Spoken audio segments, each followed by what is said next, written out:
के हमारे जो लोग हैं उनको इसका श्रेय देना चाहूँगी कि उन्होंने इस तरीके से मेरा साथ दिया और इस चुनाव को लड़ने में और जीतने में मेरी मदद करी। तो धन्यवाद भी और इसका श्रेय भी कैराना के लोगों को।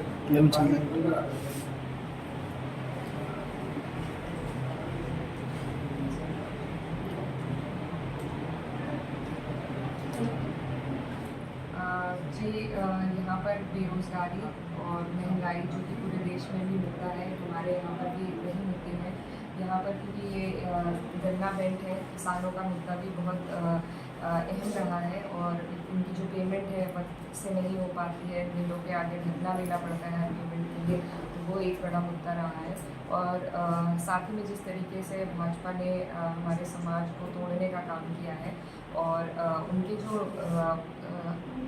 रिप्रेजेंटेटिव्स रहते हैं वो प्रॉक्सी रिप्रेजेंटेटिव्स की तरह काम करते हैं, एब्सेंटी पॉलिटिशियंस रहते हैं, तो उनकी अनुपस्थिति जो रही है और डबल इंजन की सरकार का कोई लाभ, कोई योजना हमारे क्षेत्र तक नहीं आना, ये सब यहाँ की अहम समस्या रही है। क्योंकि किसान लोग हैं, इन पर अपने बच्चों को सबसे ज़्यादा किसान गर्व महसूस करते हैं आर्मी में भेजने के लिए, और अब उसकी नौकरी को भी जो संविदा की तरह अग्निवीर बना दिया गया है, तो वो भी एक अहम मुद्दा हमारे क्षेत्र के लोगों के लिए रहा है। तो ये कई सारे मुद्दे थे और भाजपा का कार्यकाल, वो शासन जो लोगों ने पिछले 5-10 साल से देखा है, महसूस किया है, तो उसके विरोध में सभी लोग परेशान थे। महिलाएं अपने रसोई के बजट के बिगड़ने को लेकर परेशान थी। तो कहीं ना कहीं इस चुनाव में भाजपा ने अपनी हमें जीतने में खुद ही उन्होंने हमारी मदद कर दी है, क्योंकि धरातल पर कोई काम नहीं हुआ, किसी वर्ग के लिए, किसी भी समाज को कोई फ़ायदा पहुंचा नहीं है। तो यही सब रहा जिस वजह से हम ये चुनाव जीत पाए।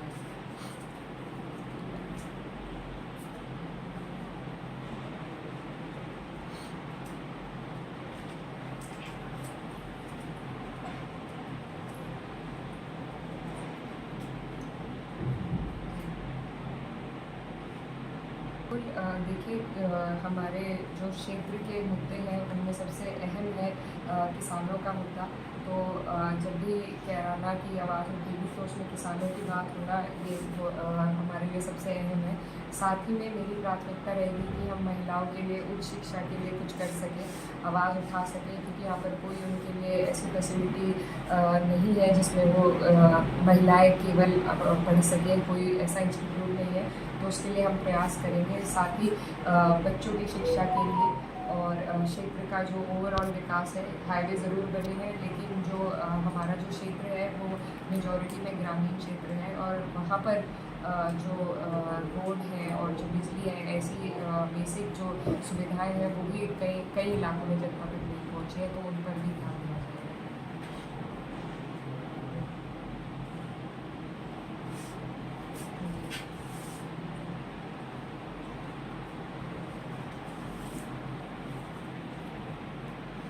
उन्होंने उठाया गया था जो कि प्रोपागेंडा था, जिसमें कोई एक लिस्ट जारी की थी उन्होंने 350 परिवारों की, जिनके जो उनके अकॉर्डिंग यहाँ से गए थे, लेकिन इसमें सेंट्रल एजेंसीज़ ने, स्टेट एजेंसीज़ ने, लोकल एडमिनिस्ट्रेशन ने और NHRC तक ने इसमें जांच करके इस मुद्दे को बिल्कुल खारिज कर दिया गया था सिरे से।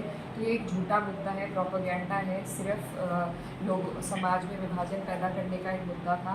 और जो भी खाई यहाँ पर भाजपा ने दो समुदाय के बीच में बनाने की कोशिश करी थी, अगर आप मेरे चुनाव का उदाहरण लें तो हमारी जो ये सीट है, जैसा आपने बिल्कुल सही बताया कि यहाँ पर मिली जुली आबादी है और इस सीट को किसी एक जाति या समुदाय के आधार पर नहीं जीता जा सकता।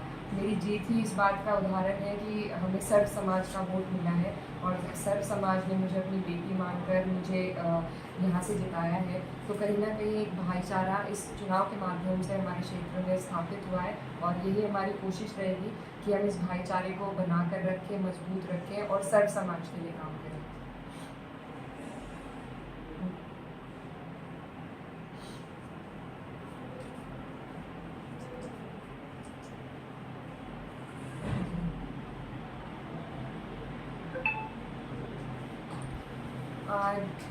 जी बिल्कुल। और जिस वक्त ये गठबंधन टूटा था तो वो शायद फेब की बात है, चुनाव के बहुत नज़दीक ये झटका हमें लगा था और उस टाइम ये बहुत बड़ा झटका महसूस हो रहा था, क्योंकि जब 22 का चुनाव हुआ था तो हमने आरएलडी के गठबंधन में चुनाव लड़ा था जी। और इस ज़िले से, हमारे ज़िले में 3 विधानसभा आती है शामली ज़िले में, और तीनों ही गठबंधन में जीती थी।